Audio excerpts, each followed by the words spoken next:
The Long Road by Wolfland. Chapter 17, Precipice. Pokemon Trainer's Handbook, page 13. The title of Champion is not something to take for granted. It is only bestowed to the strongest trainers in the region, earned through hard work and dedication of both trainer and Pokemon. The battle prowess of a champion-level trainer is said to be nearly unrivaled. Dragons. Long touted as the strongest Pokemon type, it was no surprise that the reigning champion in not one, but two regions was a Dragon-type master. They lived up to their accolades by being the toughest type to successfully train, which made it even more difficult to topple a full team of Dragon Pokemon from the highest pedestal. If someone worked hard enough to become the top trainer with a team full of dragons, they wouldn't relinquish that title so easily. But as Steven climbed the stairs towards the champion's chamber, all of the recited history and homes across the regions, the excited whispers of budding trainers about how strong their own dragons would become, the respectful nods whenever the names of the Dragon Masters would be uttered, it all didn't matter. All that mattered was the next 2 hours, where he hoped to watch every last dragon topple from the sky at the hands of his team. Earlier, his battle with Simon had went about as well as Glacia had predicted. With the last of his healing items having refreshed his Pokemon to full health, it was a simple task for Steven to plow through Simon's poison types. Skarmory nearly had taken care of the elite's entire team by itself, cackling as it flew through the poisonous gases and sprays without a care due to Steel's natural immunity.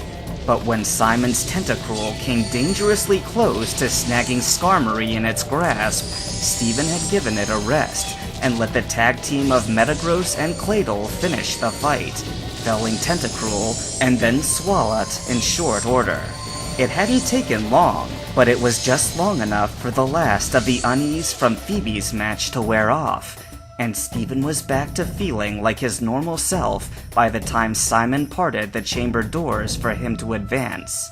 With the shortest battle of the afternoon behind him, the memory of Simon's grumpy expression was long forgotten by the time Steven crested the final stairway. Turning back to look down the impressive flight, the symbolism wasn't lost on him. Here he stood at the end of his climb, above every other trainer in Hoenn, save for one, the strongest of them all. One trainer between him and the freedom he so desperately sought to keep. Devon wouldn't dare pull the champion from his post, even if he was the sole heir to his father's legacy, right? Steven shook his head. He couldn't get ahead of himself. There was still one battle to fight, and everything he had read about Drake told him that the staircase behind him was not the last uphill climb of his journey. There was a very good reason the grizzled veteran held the top spot of the league for so many years. But as the nagging doubt crept up in his mind, a rocking at his hips startled him. All 6 Pokeballs rattled furiously, even beneath the hand that came to rest at his belt. The message was clear. His team was ready to take the final step with him. No hesitations, no doubts, just the clear certainty that they would pour everything they had into this last battle, and they expected no less of their trainer. A growing warmth welled up in his chest, and Steven nearly laughed as the sensation cut through his nervousness. How had he forgotten the promise they'd made together on the outskirts of Rustboro? The promise that no matter what, they would reach the top and keep going as long as they had breath in their lungs and a beat in their hearts. Steven knew that his Pokemon were of the same mind.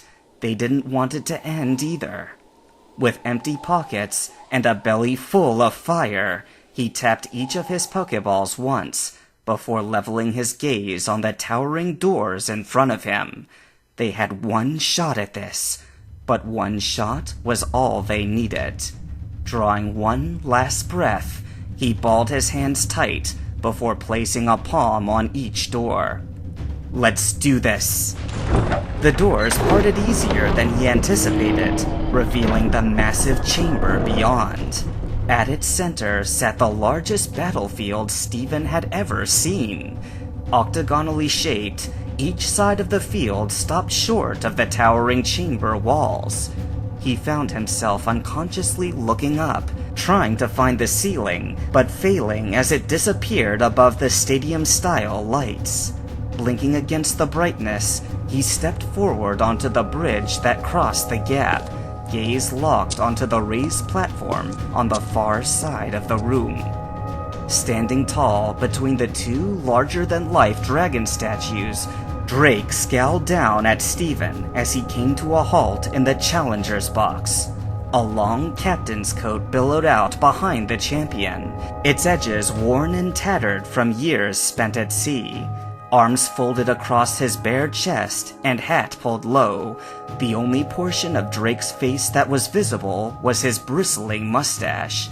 But even without seeing his eyes, Steven could feel the champion's gaze boring into him. How many challengers had he stared down from across this very chamber? Steven could only wonder how he stacked up compared to all the others, and even with his newfound confidence, he couldn't help but feel small under the veteran's powerful stare. Thankfully, Drake didn't let him stew for long, and his gruff voice boomed through the chamber. "I won't waste your time with pointless banter. We both know why you're here. To prove who is strongest." Drake's chin tilted upward, and for the first time, Steven caught a glimpse of the man's formidable gaze as he descended the stairs to the battlefield.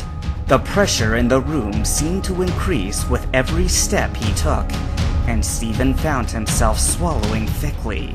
The Dragon Master fairly exuded power, and it took everything Steven had to not take a step backward on his own. The Elite Four were strong trainers in their own right, but it was clear that this battle would be on another level entirely. So, this was what it was like to be in the presence of a champion. Drake slowed to a halt in his trainer's box and produced a single Pokeball from his coat's pocket. "Come, take the title if you can." And just like that, Steven took a confident step forward, his own Pokeball at the ready.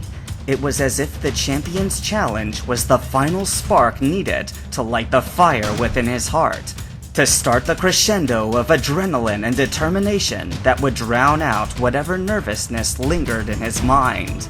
Armaldo must have felt the surge too, for its ball quaked in Steven's grip as he stared across the final battlefield.